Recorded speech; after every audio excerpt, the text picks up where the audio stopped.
پاکستان کے خلاف بھارتی خفیہ ایجنسی کے تخریبی منصوبے کی تازہ خبر دنیا کی آنکھیں کھول دینے کے لیے کافی ہو جانی چاہیے، اور عالمی طاقتوں کو یہ پتہ چل جانا چاہیے کہ کون سی ریاست خطے میں امن و استحکام کے راستے میں رکاوٹ ہے۔ دیکھا جائے تو پاکستان کی پیٹھ میں چھرا گھونپنا بھارت کی دیرینہ عادت رہی ہے، جبکہ پاکستان بھارت کے جارحانہ رویے اور اشتعال انگیز کارروائیوں کے مقابلے میں ہمیشہ برداشت، تحمل اور درگزر کا رویہ اپناتا آیا ہے، مگر اب معلوم ایسا ہوتا ہے کہ پانی سر سے اونچا ہو چکا اور بھارت کو اسی کی زبان میں جواب دینا ناگزیر ہوتا جا رہا ہے، کیونکہ پاک چین اقتصادی راہداری منصوبے کو سبوتاژ کرنے اور اسے ناکام بنانے کے لیے بھارت اپنے ہم نواؤں کے ساتھ مل کر مسلسل سازشیں کر رہا ہے، جس کی تازہ مثال گلگت بلتستان میں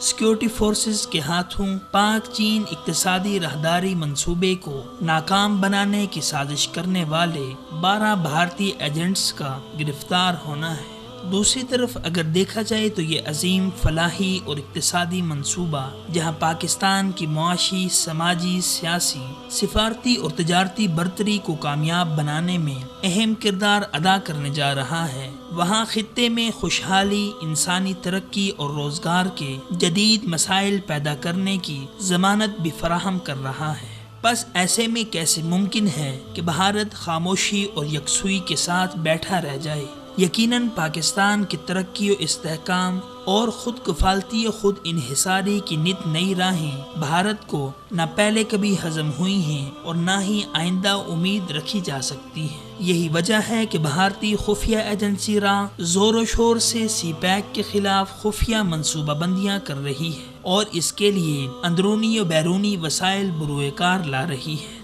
اگرچہ دوسری طرف اطمینان بخش بات یہ ہے کہ ہماری فعال اور بیدار خفیہ ایجنسیوں اور ریاستی اداروں نے بروقت کارروائی کر کے سازشی عناصر کو گرفت میں لے لیا ہے اور بھارتی عزائم اور ارادوں میں درار ڈال دی ہے، جبکہ دوسری طرف اس حقیقت سے تو کسی کو انکار نہیں ہے کہ پاکستان گزشتہ 16 سال سے جس انتشار و خلفشار کا شکار چلا آ رہا ہے، اس کے نتیجے میں ملک کے اندر کوئی بھی بڑا اقتصادی منصوبہ شروع نہیں ہو سکا۔ آج پاکستان کی معیشت جس دیگرگوں صورتحال کا شکار ہے، اس کا بنیادی سبب ملک کی خارجہ پالیسی ہے۔ یقیناً انسداد دہشت گردی کی امریکی جنگ میں پاکستان نے حصہ دار بن کر جہاں بڑے پیمانوں پر انسانی جانوں کا نذرانہ پیش کیا ہے، وہاں قومی اقتصادیات کا بھی دیوالیہ نکل گیا ہے۔ بس ایسے حالات میں اب ضرورت ہے کہ حکومت، فوج اور پوری قوم یکجہتی اور یکسوئی کے ساتھ سی پیک منصوبے کے خلاف کی جانے والی سازشوں کا سدباب کریں اور قومی سطح پر اس منصوبے کے حوالے سے گردش کرنے والے منفی تبصروں اور تجزیوں کا حکومت نوٹس لیتے ہوئے حقائق کو عوام کے سامنے لائے، کیونکہ حکومت کو یہ بھولنا نہیں چاہیے کہ قوم کا اعتماد ہی اس منصوبے کو بروقت مکمل ہونے میں مددگار ثابت ہو سکتا ہے۔